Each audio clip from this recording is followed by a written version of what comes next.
ರಾಜ್ಯದ ಹಲವು ಭಾಗಗಳಲ್ಲಿ ಮುಂಗಾರು ಮಳೆ ಕೈಕೊಟ್ಟು ರೈತರ ಸಂಕಷ್ಟ ಎದುರಿಸ್ತಾ ಇದ್ದು ಈ ನಡುವೆ ಉತ್ತರ ಕರ್ನಾಟಕದ ಜೀವನಾಡಿ ಕೃಷ್ಣಾ ನದಿ ಮೈ ತುಂಬಿ ಹರಿತಾ ಇದೆ.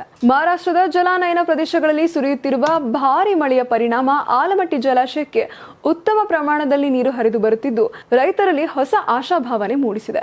ಪ್ರಸ್ತುತ ಆಲಮಟ್ಟಿ ಜಲಾಶಯಕ್ಕೆ 40,173 ಕ್ಯೂಸೆಕ್ ನೀರು ಹರಿದು ಬರುತ್ತಿದ್ದು ಇನ್ನು 123.081 ಟಿಎಂಸಿ ಸಾಮರ್ಥ್ಯದ ಜಲಾಶಯದಲ್ಲಿ ಈಗಾಗಲೇ ಬರೋಬ್ಬರಿ 94.642 ಟಿಎಂಸಿ ನೀರು ಸಂಗ್ರಹವಾಗಿದ್ದು 77.022 ಟಿಎಂಸಿ ಲೈವ್ ಸ್ಟೋರೇಜ್ ಲಭ್ಯವಿದೆ.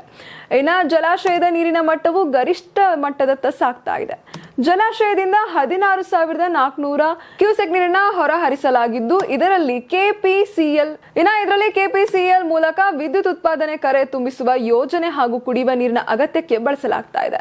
ರಾಜ್ಯದ ಹಲವೆಡೆ 60% ಮಳೆ ಕೊರತೆ ಇರುವ ಸಂದರ್ಭದಲ್ಲೂ ಆಲಮಟ್ಟಿಯಲ್ಲಿ ನೀರು ಸಂಗ್ರಹ ಹೆಚ್ಚಾಗಿರುವುದು ಬೆಳಗಾವಿ, ವಿಜಯಪುರ ಹಾಗೂ ಬಾಗಲಕೋಟೆ ಜಿಲ್ಲೆಗಳ ರೈತರಿಗೆ ನೆಮ್ಮದಿಯನ್ನ ತಂದಿದೆ.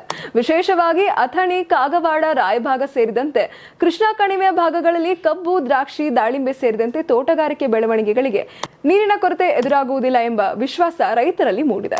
ಇನ್ನು ಮಹಾರಾಷ್ಟ್ರದಲ್ಲಿ ಮಳೆ ಇದೇ ರೀತಿ ಮುಂದುವರಿದ್ರೆ ಆಲಮಟ್ಟಿ ಜಲಾಶಯ ಶೀಘ್ರದಲ್ಲೇ ಭರ್ತಿಯಾಗುವ ಸಾಧ್ಯತೆ ಇದೆ. ಇದರಿಂದ ಉತ್ತರ ಕರ್ನಾಟಕದ ನೀರಾವರಿ ಹಾಗೂ ಕುಡಿಯುವ ನೀರಿನ ಸಮಸ್ಯೆ ಬಹುತೇಕ ನಿವಾರಣೆಯಾಗುವ ನಿರೀಕ್ಷೆ ವ್ಯಕ್ತವಾಗಿದ್ದು ಇನ್ನು ರಾಜ್ಯದ ಇತರ ಪ್ರಮುಖ ಜಲಾಶಯಗಳ ಪೈಕಿ 26.46% ಭದ್ರಾ ಅಣೆಕಟ್ಟಿನಲ್ಲಿ, 48.87% ಹಿಡ್ಕಲ್ ಅಣೆಕಟ್ಟಿನಲ್ಲಿ, 50.86% ಹಾಗೂ ವಾಣಿ ವಿಲಾಸ ಸಾಗರ ಅಣೆಕಟ್ಟಿನಲ್ಲಿ 78.13% ನೀರಿನ ಸಂಗ್ರಹ ದಾಖಲಾಗಿದೆ.